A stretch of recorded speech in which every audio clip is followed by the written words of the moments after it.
in some countries, sport is like the national pastime. That's But in true. the Philippines, some might say that pageantry is the pastime. That's true. You know what? In the Philippines, we have pageants all over the places. Yes, we have pageants in the barangay, in school, national, local. That's why we really love Miss Universe. It's like it's giving pride and putting the Philippines back on the pedestal. That's why there's an added pressure as a candidate coming from a pageant-loving country. But it's a good pressure. I always look up to our former Miss Universe Philippines. They really did well in the competition. And now this is my time to show who I am, to offer what RABIYA can show to the rest of the universe. So I'm very happy, and at the same time, I'm excited to make all my kababayans proud, and hopefully I do. Why do you think it is that the Philippines love pageants? They have appreciation for beauty. We do love pageant because we used to think that we wanted to be included in the world, I have to be honest, in the Philippines, my skin color used to be not the standard of beauty. I was obsessed whitening my skin because these are the kinds of beauty queen we see on the mainstream. But things were different now. That's why I'm very proud to be a morena. In the Philippines, we call it morena. It's brown skin girl. And to be able to represent, my color, my identity as a true Filipina. Tell me about your journey to being crowned Miss Philippines. That, in a world that, in a country, I should say, that loves pageants. That must have been a very intense process. Tell me about, your journey to being Miss Philippines. Well, my journey was crazy. You know what? I started to be a dark horse. Nobody noticed me. Nobody knows I was in the competition up until the preliminary and the coronation night. And when I won, I received different comments. Of course, there were people who didn't expect me to do well, who think that I cheated.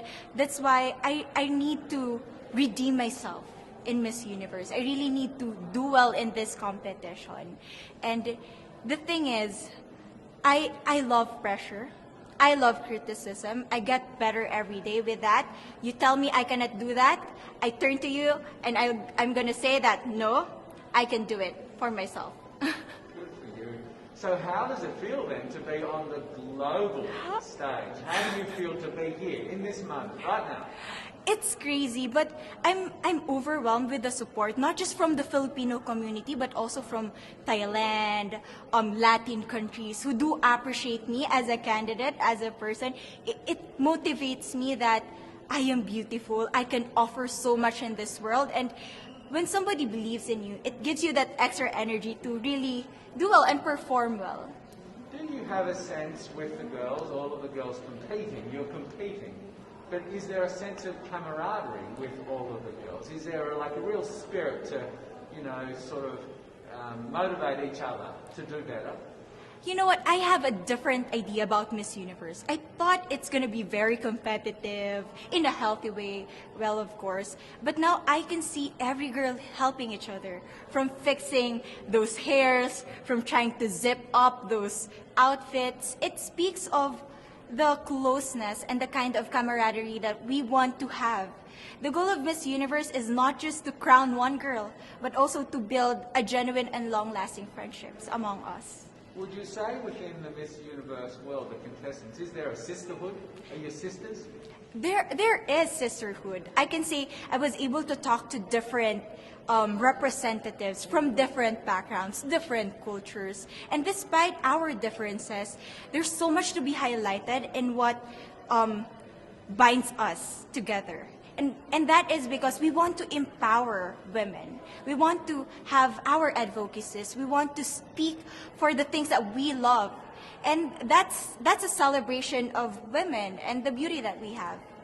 So coming out of this week, obviously you would love to be crowned Miss Universe. Of course. And that would be wonderful, of course, for any of you.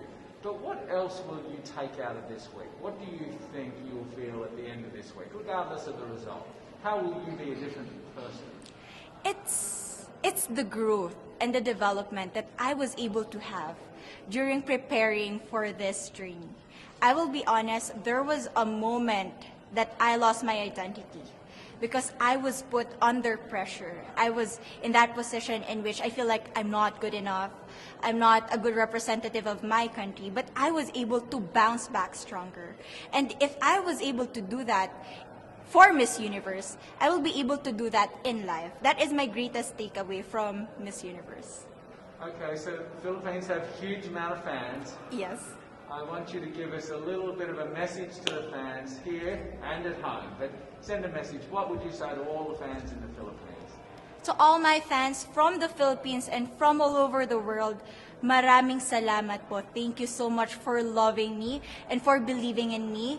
It means a lot to somebody who is so naive in this industry, who has no idea how to become a beauty queen on the first day of my journey. But because of your love and support, I was able to be the woman that I am today. And regardless of the result, I may or I may not win the crown, but one thing is for sure, I'm gonna make you all proud.